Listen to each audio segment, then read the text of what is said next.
Okay. I Anytime you're hope ready. so. Okay. Go ahead, Judy. Good afternoon, Richard. We'd like to welcome you to the tribe's recording of the elders. And to start out with, I'd like to have you give us your full name, including your middle name, and then spell it for the gentleman over here on my right. My name is Richard William Baird, B-A-I-R-D.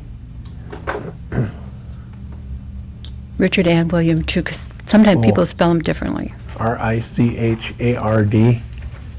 And William, W-I-L-L-I-A-M. And the date you were born and where? I was born on April 4th, 1948, in Manitowoc, Wisconsin. And your parents are? Hey, we've got a flare. I don't know if you can And see. you're a morning person. And I am pretty much a morning person. Okay, Judy, anytime you're All ready. right, let me think. Okay. Could you give us the date and where you were born? I was born April 4th, 1948, in Manitowoc, Wisconsin. And At- your At sorry. 6:02 in the At morning. 6:02, okay. Therefore, a morning person. All righty. What are the names of your parents? My parents' names are Reginald Baird and Carol Paulus Baird. Okay, now we're going to go into a little family background. What Okay. can you tell me about your father's father? Do you remember him? Yeah, I remember my grandpa is Laban Baird, and his wife is Hattie Smith Baird. And they all lived in Manitowoc. By the time I was born, they were already there. I think they moved there like 1926 or 27 from Oneida. They moved there, so both sets of grandparents lived over there. Both sets, you mean your mother's and your father's? Yeah, both sets of them were over Okay. there. I think my mother's parents, they lived in Menasha for a while before they moved to Manitowoc, maybe a year, and then they moved to Manitowoc. Okay. We're going to stay on your father's side for right now. Your dad, his name is Reginald Baird. Reginald, okay. And his wife was a Smith. Now, was she Oneida? Yes. Okay. Do you remember your father's brothers? Yeah, or the uncles? I was talking to you earlier about Chauncey. Oh, you mean about Laban's brothers? Laban, that is your uncle. That's my grandpa. That's your grandpa. Okay, do you remember his brothers? His brothers? Well, there was Chauncey. We were talking about Chauncey and Levi. The girls that I remember were Josephine and Phoebe, Nelson Baird. Nelson. Those are the ones that I can remember. Okay. Just from the genealogy. And then your father's family, you remember his brothers and sisters? Yeah, my dad's brothers and sisters. There's Laban Jr., Laban William, and there's my dad. Then there's Josiah Allen, but they called him Allen Baird. There's Rebecca, Miriam. There was a Kenneth and a Calvin and a Kevin. Yeah, Kevin, and then Calvin Baird. Calvin Baird. Okay. And all of these families lived in Manitowoc? Yeah, they all lived Okay. in Manitowoc. There was an old house on Buffalo Street that they lived in. As far as I know, that was the only place they ever lived. I don't think they never rented no place else. And they rented that house. They never even owned that house, but they rented. It was on the north side of town. Okay. Let's switch over to your mom's side of the family. Do you know who your grandparents, remember them at all from your mom's family? Oh, my grandpa is Isaac Paulus. He was in the hospital when I kind of got to know who he was. So I never really got to see him because they wouldn't let us go up to the hospital. He had diabetes and he had had a stroke, and he wasn't in a good way, so he was, the only time I ever knew him was in the hospital, and I think I got to see him maybe once or twice later, but that was it, and then he passed away. So your mom's maiden name was Paulus then? Yeah. Okay. And then my grandma, she was a Metoxen, and she was really proud of that. And She lived out here. She was born out here. What was her And name? Margaret Metoxen. Margaret Metoxen, okay. Her mother was Hattie Cornelius. She had married Ezekiel Smith, but her maiden name was Cornelius. She married a Smith, she married a Metoxen first. She married Samuel Metoxen, and that's where Margaret came from. And Margaret had a sister, Bertha, but Bertha passed away when either early childhood or right after birth. I think they were twins, Bertha and Margaret. Now, your mom's family, were they all in Manitowoc as well? Yeah, they were all Okay. over there too. Do you know how this split in the, or the drifting into the Manitowoc came from your No, family? I suspect it was because they lost their allotments here in Oneida, and there was work over there because there were a lot of jobs over in Manitowoc, and so I think they went there for that.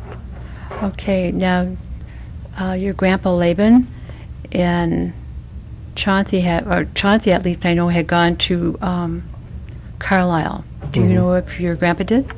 Yeah, my grandpa went to Hampton and to Carlisle, both. Okay.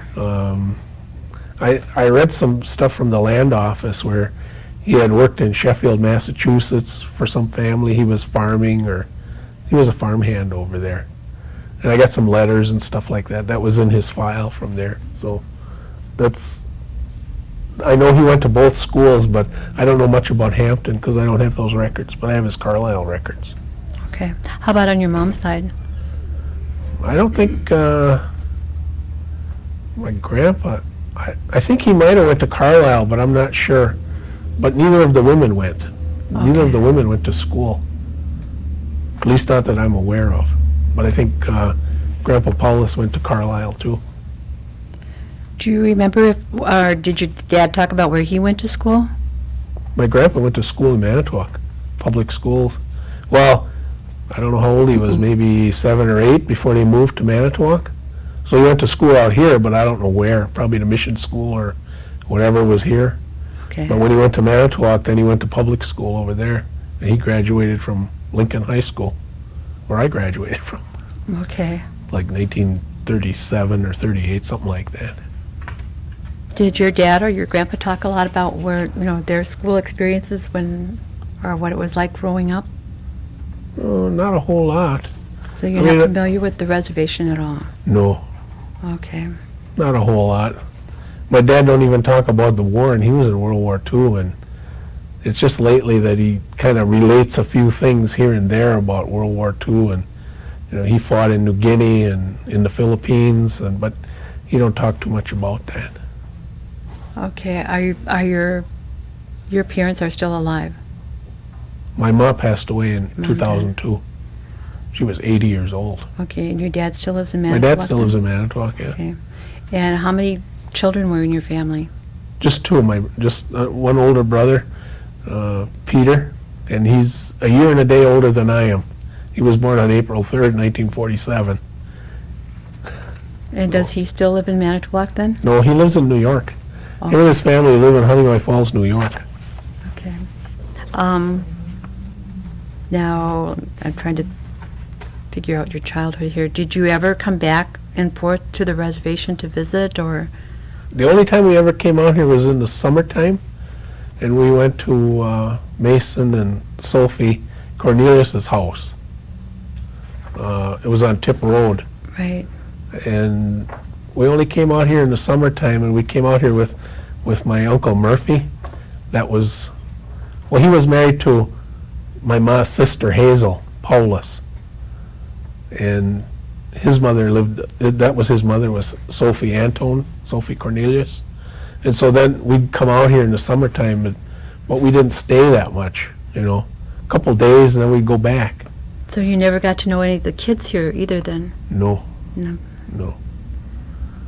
At one Well, age? like I was telling you before, there's cousins that I know now that are on the genealogy that I didn't even know. I mean, I know their names, I see their names, but I don't have no faces to connect. When did you get kind of curious about Oneida? Oh, I don't know, maybe 20 years ago. 20 or so years ago, because that's when I started working on language. It's been a long time. Yeah, it is. But I got curious about the language, probably before that with my uncle, because I wanted to know what Which the uncle? words were. Murphy. Cornelius. I forget, there was a story. There was a tavern we went to here in Oneida. There was a picture on the wall.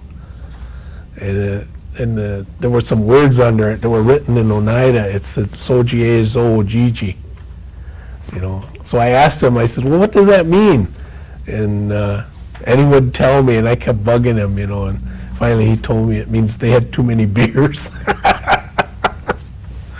And that's what kind of got me interested, and I thought, well, this would be kind of neat to learn this language, you know, but, and later on he tried to help me learn, you know, but he didn't know where to start. He wasn't a teacher, you know. He could just speak the language, because he came out here and he talked to his mother all the time, and, you know, they'd go on and on and on, you know, but I never knew what they were talking about, or else they shoot us outside like everybody else.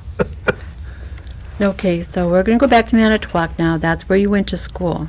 Yeah. And that's where you grew up entirely. Yeah. When you were going to school, did you realize that you were Indian or Oneida, or did you have any, you know? Probably not until about the 4th grade. Okay. And then it was something about Columbus or Thanksgiving we did, and when I brought that home, you know, from school, that's when my ma told me that. She said, well, you're Oneida. She said something about Thanksgiving, how the Indians participated in that, you know, and that kind of got my interest too, and I thought, oh, I don't know nothing about that, you know. What, did your parents have a church affiliation? Yeah, they went to the Episcopal Church in Manitowoc. I don't remember if that's where they got married or not. Yeah, it probably is. St. James Episcopal Church in Manitowoc's probably where they got married. June 1946, I think they got married. Yeah, because of the Baird family that has a long history with the Episcopal Church in Oneida. So you went through grade school and high school, learned a little bit about that you were Oneida in the 4th grade. And what happened after high school? I went in the military. I got drafted. Oh, what branch? I was in the U.S. Army, Vietnam era. I was in from 1968 to 1970.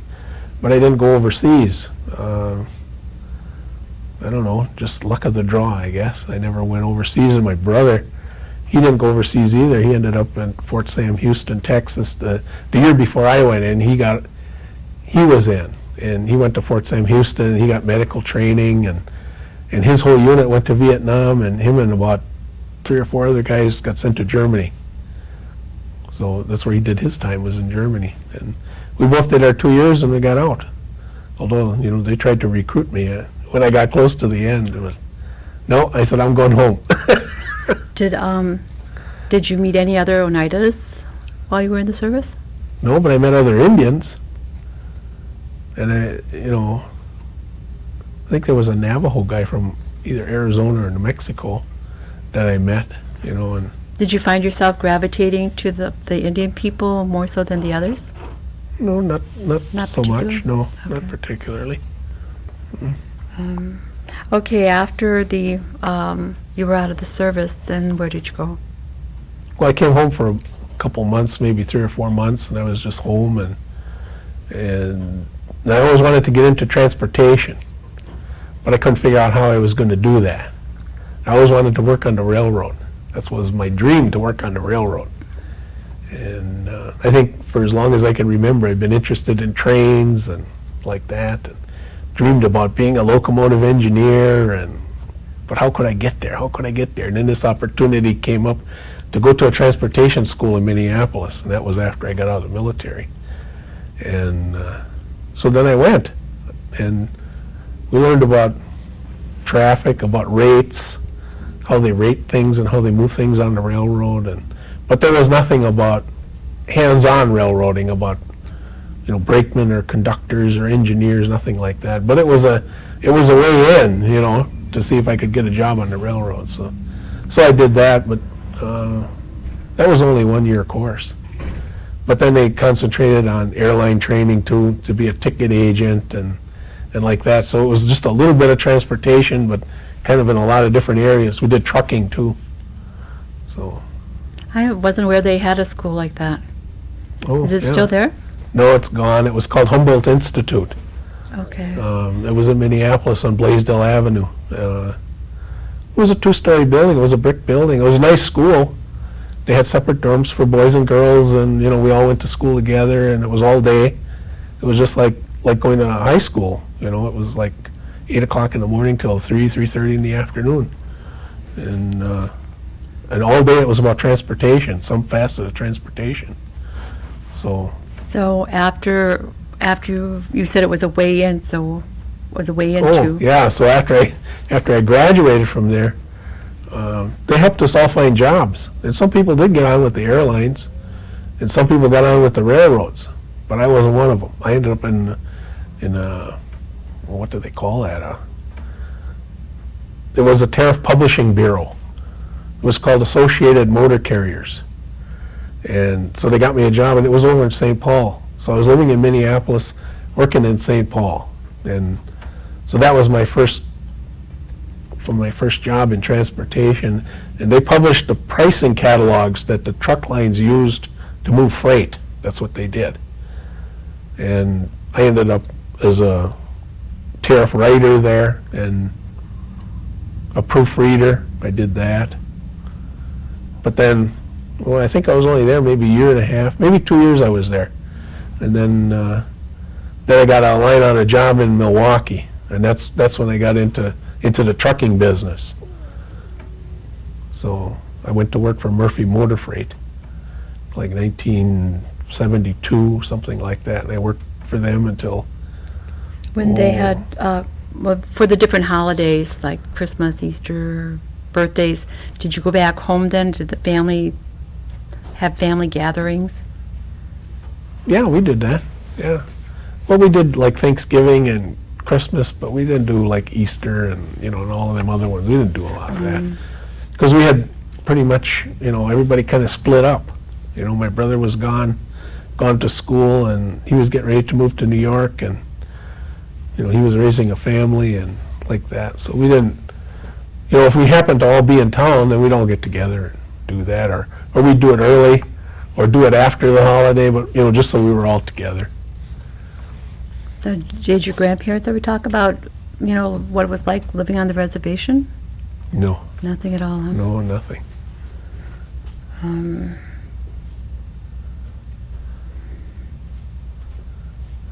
Now, how long has it been since you moved back to Oneida?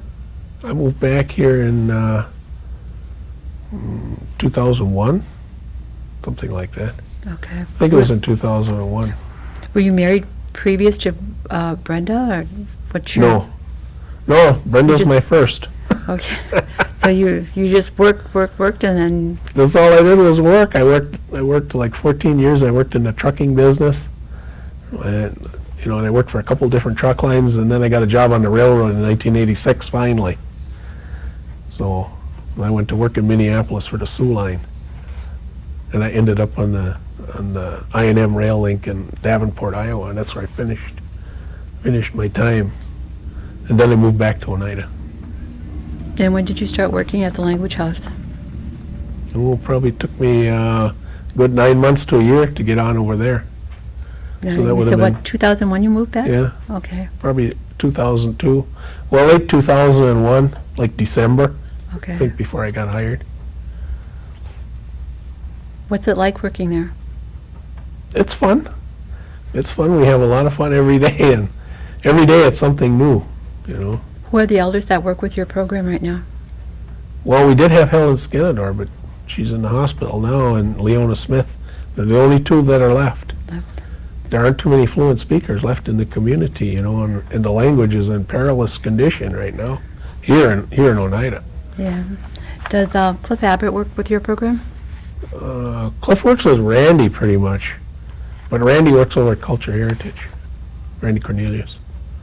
But Cliff doesn't do too much with us. What's the difference between the Cultural Center and the language program there? Well, they got lot to do with history. They're doing archiving of like WPA stories and transcribing the language from Oneida into English and getting it written down, making CDs, doing that kind of thing, doing the ceremonial stuff.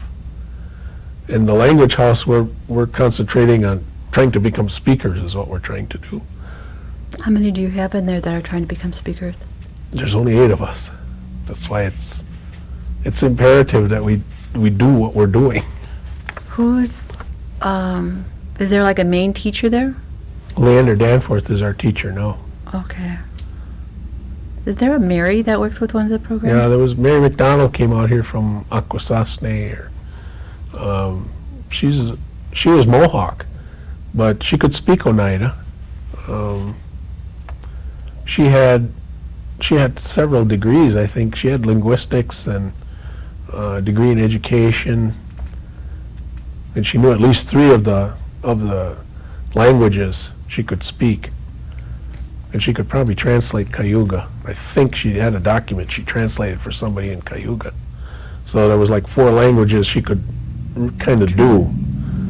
You mean 4 different groups of the Iroquois that Yeah, you the do? Iroquois languages, Okay. yeah. Do they use any of Dick Christian's tapes at all? We haven't. We just now took a second look at the curriculum that Maria and Amos did. They did from kindergarten through 6th grade, but it needs some sprucing up. It needs graphics and it needs like more hands-on stuff. But we're going to try and take that and see what we can do with that. Do they use Hobie in the morning at all? Those Hobie CDs are everywhere. There was about 2,000 copies of those made, and they just went everywhere. But I don't know that anybody uses that. It was mostly for the kids. Well, yeah, because it's kind of animated. Well, yeah, that was the thing to design for the kids to grab onto this Hobie Grab onto character. the And language, then yeah. it was supposed to go further and have like Hobie in the morning, Hobie in the afternoon, Hobie at the ball game, so you can tap into all of these different activities. I don't know that.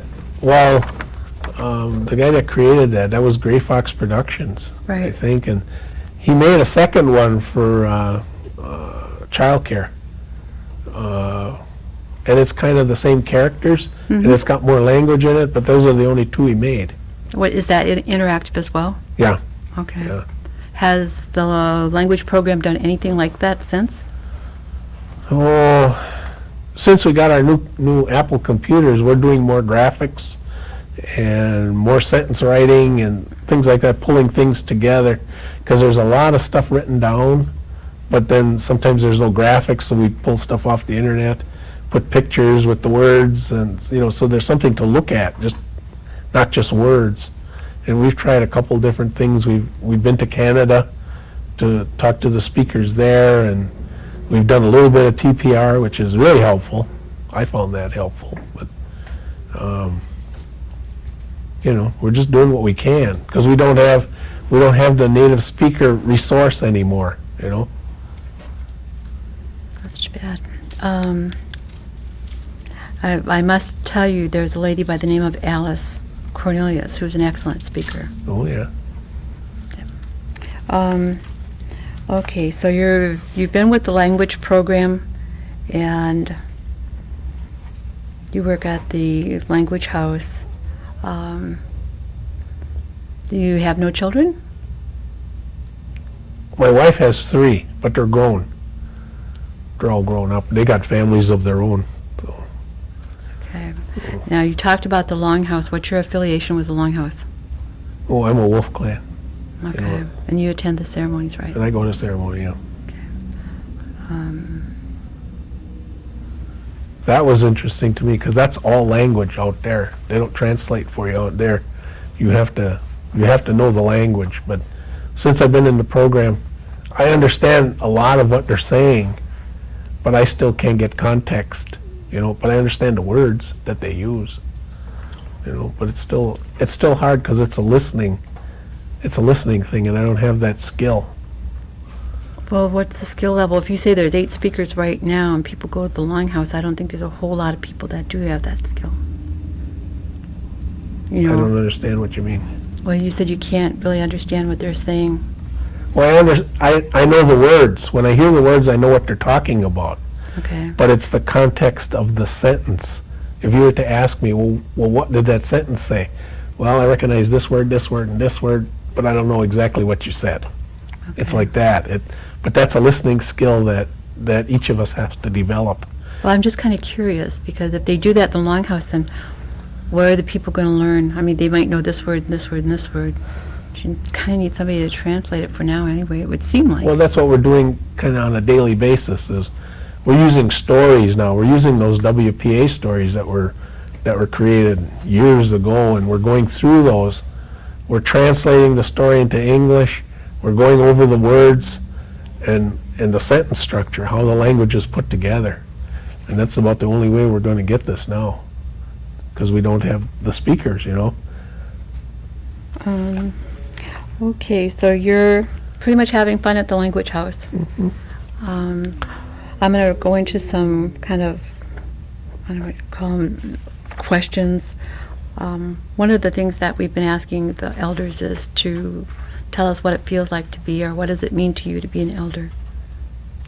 I don't know. I don't think of myself as an elder. When Lois asked me to do this interview, I thought, why are they asking me? I'm not that old. You know, and I didn't grow up here, so I don't know. I didn't know at the time. I was like, what am I going to contribute? You know, because I didn't grow up here, and I can't tell them nothing about Oneida because I wasn't here. Well, But I see there's more to it than that. So, Yeah. I mean, Yeah. it may be valuable to somebody. yeah, it's kind of nice to know that some of Burns' relatives are out and around there. I always felt bad because I never got to know Luella's family, Oh, yeah. and she was a really neat lady. Okay. Do you participate in any of the tribal activities, such as council meetings or elections? Well, I've been to GTC, and I'm on the Environmental Resource Board right now.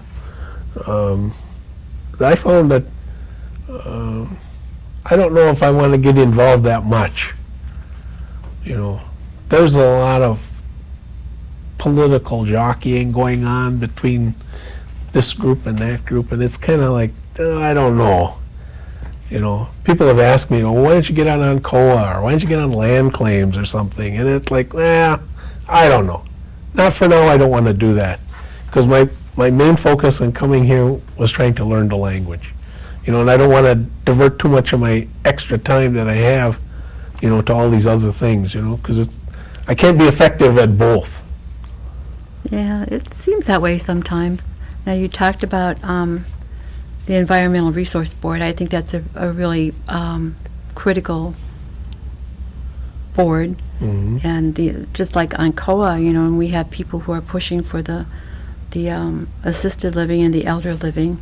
So each one of those serves a function, and there will always be political activities. That's true. Yeah. The And I'm glad that people do, you know, go forward, and even though it's a pain in the butt sometimes to be on those boards, committees, and commissions. They're necessary evil. yeah, they are. Okay.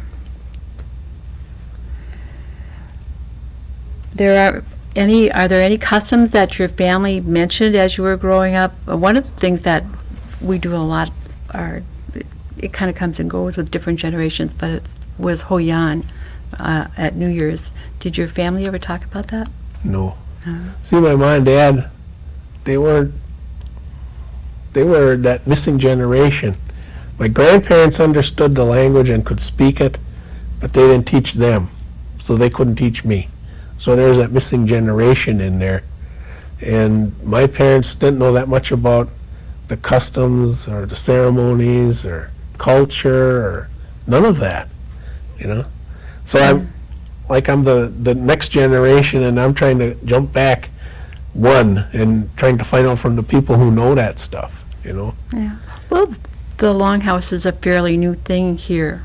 Yeah. At least from my perspective. Mm-hmm. And my culture is what I grew up in, so it's kind of hard to, you know, figure out where the culture of the Longhouse is. I'm glad it's there, and I appreciate the ceremonies. It's interesting. Okay, what does the word sovereignty mean to you? Sovereignty is about culture and language. And I know I've read different things about sovereignty, what it is. It means the land base, and it means having laws to govern the people and all that. But that's not it. Sovereignty in Indian country is about language and culture.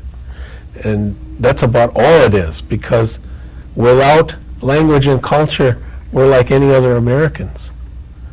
There was an elder that come here from Canada, and she told us that. And when you stop and think about it, it's like, yeah, it is, because she says someday they're going to come here to Oneida and they're going to say, who are you people? Well, we're Oneidas. Well, do you speak your language? Well, no, the last person died several years ago. And well, do you have any ceremonies, or what's your history or culture? Well, we don't know. Well, then you're just Americans. You're just like us, and then we'll cease to exist. It'll be termination, which is, that's what the government wants. Well, even though you lived in Manitowoc and you grew up in Manitowoc and you knew nothing about this, you still know you're Oneida, correct? Yeah, Okay. I know it now. I think that will always be with anybody, even though they're not raised in the Longhouse and they don't know their ceremonies, because the culture comes from what a person's been raised in, at least from my perspective. Mhm. And I feel good about being Oneida, and I'm not Longhouse. And I had a elder from Canada, Grace Elijah, told me a story. Well, actually, she was sharing her history. And she talked about her brother being a Baptist minister.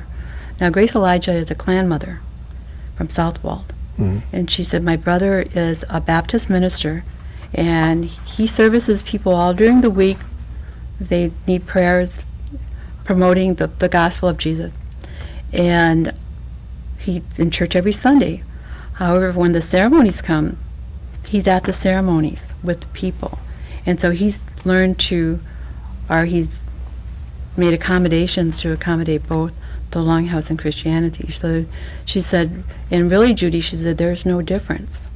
So that was my lesson from a person who was a clan mother that was in her 80s at the time. Mhm. So, a lot of people seem to think that if you're not Longhouse, you don't have a culture. And I guess I would just like to point that out. Sovereignty, then, you think is language and culture. Okay, that's good. How about, let me see. Thinking about this for a minute, and I know you don't have children, but there will be people who will tap into your video and listen to what you have to say. And we like to ask people who participate if they have a message that they would like to leave with the people that watch your video. I would like to see as many people learn the language as possibly can, and learn about who they are, learn their identity. Because it has to do with that too. It has to do with your identity. I know here's an example. For a long time, I knew I was Oneida. This was after I'm grown up, I knew I was Oneida, and I had come in contact with other Indians. And so you take a little piece of culture from over there, and you take a little piece from over there, and you take a piece from over there, and you say, well, this is how they do things. But it isn't. It's not Oneida. Because we do things different than the other native nations. So then I had to step back and I asked myself the question. I thought, what does it mean to be Oneida? And I couldn't answer that. I couldn't answer that question. I had no clue. Because I didn't know anything about our history. Then I started going on the internet and looking up historical things about Oneida, whatever I could find. And of course there's nothing about ceremonies. I had to come here to find that out. And then there's the language, So I got like two pieces of the puzzle. I got a little bit of history and a little bit of language, and so it's finally coming together, that this is who I am. This is what it means to be Oneida, for me. For you. Yeah. Yeah, it does mean different things to different Oneidas. Mhm. And I think we have a long history to be proud of. At this point, I'm going to ask the gentleman back here if I missed any questions or things that we might want to ask. I might have a few. You had electric lights and water when you were a kid, didn't you? Oh, yeah. Okay. What types of chores did you have when you were growing up? In the house? Just look at Judy. Oh. Yeah. Just in the house. My mom always had us wash dishes. My brother and I had to wash the dishes. And we got a little allowance for that, you know. But it was just something responsible to do. You know, pick up the house. I know when we were kids and we went to school, you know, she always dressed us halfway decent to go to school. But when we came home, we had to take off our school clothes and we had to hang them up, you know, or we each had a chair in our room, you know, and we had to hang your shirt up and your pants up and put on your play clothes and like that. And she always insisted on us being neat, you know. And now today, you know, when you see kids in their rooms, they're like a tornado. It's like, what's going on in here? You know. Part of that is they have so many things now that there's no room to put it, you know. Well, that's true, you know. We're in an age of self-gratification, you know. So, How about games that you played growing up or hobbies that you had in maybe both summer and winter? games and hobbies. I don't know. We got together with the kids, you know. I don't know. We just played outside. Marbles, Yeah, we did that. magazines, or comics Yeah. probably. Yeah. I know my dad made us some toys, you know, and we used to play with those. He tried to make a bow once, you know, and it didn't work out. I don't know if it was the wood or he was too much in a hurry, and it snapped in the middle, you know. But we had made some arrows and a bow, and we got to shoot it a couple times before it broke, you know. But that was the only delving into that kind of thing we did, you know. Did you get to sample any foods at all while you were a kid, you know, Oneida type foods or Yeah, anything about herbs? I can remember when we were going to middle school, I guess, and we'd come home from school and we'd always go to my grandma's house. She lived right up the street from us, and she'd have corn soup or cornbread, or you know, that's the first time I remember tasting that, because I remember she used to put the corn like in a little tray, and she'd put it on the windowsill to dry it, because that's the only way she knew how to do it, I guess, at the time. She put the corn on the windowsill, and it was like, "What are you doing here, Grandma?" She, "Oh, I'm drying corn, you know, for corn soup." Oh. And she always fed us at lunchtime. When you say corn soup, was it the yellow corn or was it the white corn? It was the white corn, White corn. yeah. Wonder where she got it. I don't know where she would have got it. Unless somebody sent it to her from Oneida, Could be. you know, or... What'd you do when you were a kid if you were sick or something? Did they always bring you to the doctor, or did they ever try anything more herbal? Or No, we never did anything herbal, not until later in life when my ma got into that. She really believed in chiropractors and homeopathic cures. And I remember one time I got tonsillitis. So I went to the doctor. She took me to the doctor. I was probably early teens. And we went to the doctor, and he had me open my mouth, and he looks in there and he says, "Oh, those got to come out, you know. Well, we can schedule you for the hospital, you know, such and such time, and you know, we'll just cut those out, and that'll take care of that." Well, my ma didn't want nothing to do with that. So we took the train from Manitowoc. That was when they still had passenger trains. And we went to Sheboygan, and there was a homeopathic doctor there. And so she says, my son here has tonsillitis, and they want to cut out his tonsils. And she says, "Is there something you can do besides that?" So he says, "Oh, let me have a look." So he looks in my throat, and then he come around behind me, and he just massaged this area right here where the tonsils are. You know, he went on there, maybe 2 or 3 minutes, and he says, "There," he says, "you'll be fine." He says, "It just inflamed a little bit." He says, "You'll be fine." He says, "Tomorrow it'll be all right." So then we went home, and they were gone. You know, the inflammation was gone. You didn't have to take them out, huh? No, I never had them taken out. You know, so after that, then, you know, my mom was really on board with those kind of things, and she was researching about different kinds of teas and things to drink. I know when we were growing up, we used to drink stinging nettle tea all the time. That's what we had for supper. We'd have stinging nettle tea. You know, she would make that all the time. It was like, well, this is good for you. She said, this has got a lot of good stuff in it. You know, so we did do that, but. I got one last question. Sure. Did you have someone in your life that you considered a role model when you were growing up? Or even looking back now that you could say that person influenced me more than anybody else? Geez, I don't know. Other than my Uncle Murphy, because he's the one that started me on the language path, you know. The rest of my uncles, I don't know. They all kind of did their own thing. But Murphy, he liked to sit around and talk about stuff, you know. And if I asked him things about the language, well, you know, he'd share. So I'd say he was the one. Mind if I go in one more? Do you consider now a good time to be Oneida? Oh yeah, yeah. I just had a conversation with Winifred Thomas, you know, and it was about the last GTC meeting, you know, what was going on with the BC and the Appeals Commission and all that. And I says, well, geez, Winifred, I said, you're going to be lucky if you get a quorum over there, you know. I said, there's a lot of apathy in this community. I says, because nobody trusts the government to do the right thing. You know, and I went on like that for a little bit, and then she come back and she says, well, she says, you know, if you want change, she says, I often thought, she says, well, there's nothing we can do. Then she says, well, then I realized if I want change, she says, I have to take the bull by the horns and make the change.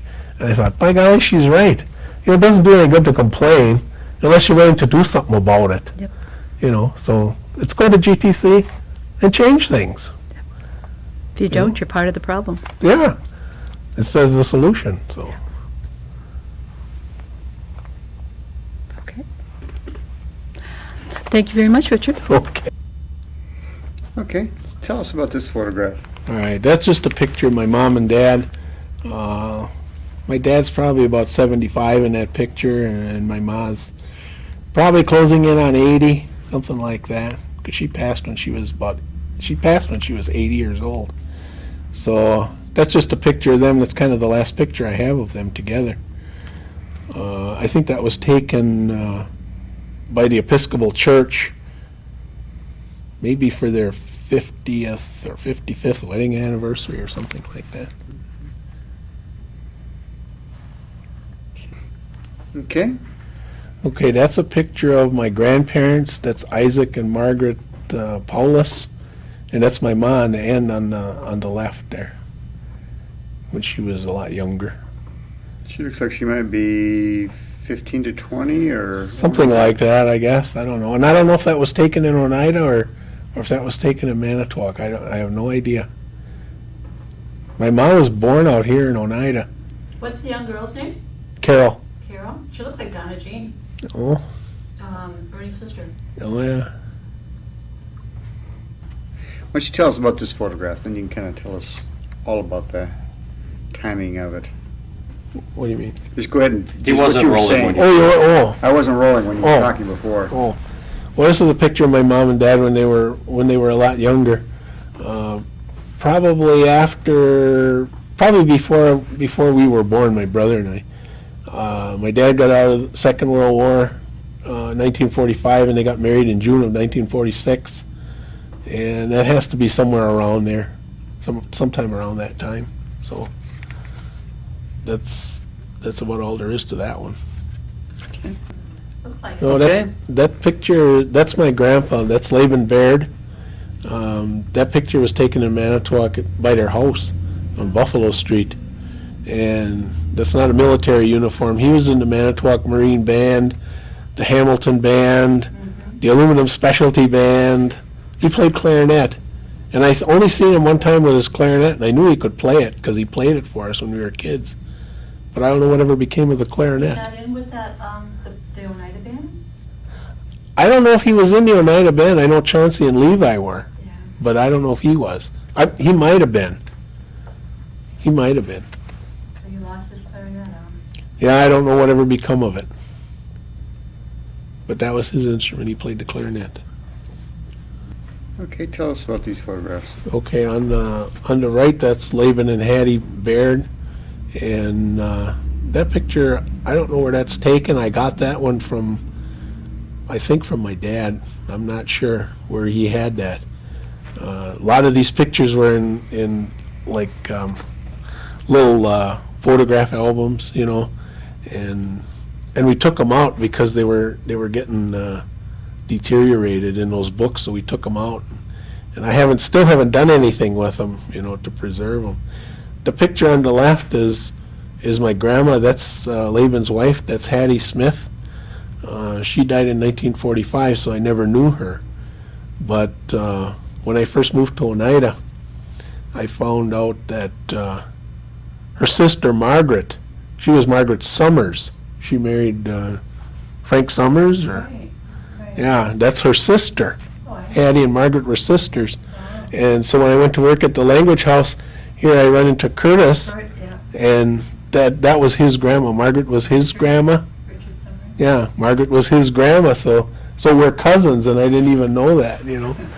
I think I ran across his name somewhere, but I had never met him, you know, so then I finally met him, you know, and I knew who he was, and when I told him about Hattie, you know, he says, oh, that was Hattie and Margaret, and he says, oh, Margaret was my grandma.